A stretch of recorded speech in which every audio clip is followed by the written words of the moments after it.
na-realize ko na lahat tayo nasa trial and error phase. Hindi natin alam kung tama ba yung ginagawa natin o kung meron ba tayong mapapala sa mga desisyong nagawa natin.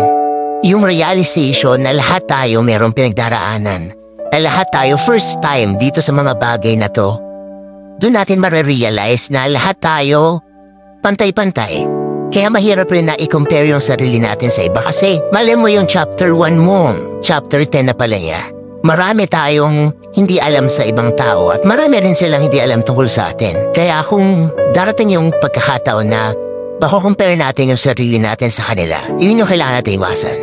Mahirap pero kailangan eh. Kaya nga lagi nila sinasabi, i-compare mo yung sarili mo sa dating ikaw.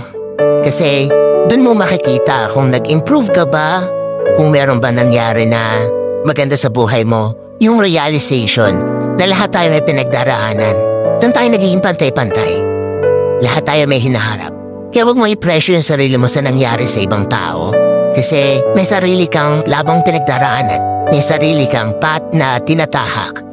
At meron kang patutunguhan na ikaw lang talaga yung kailangan magdesisyon para puntahan yon, para makamit yon.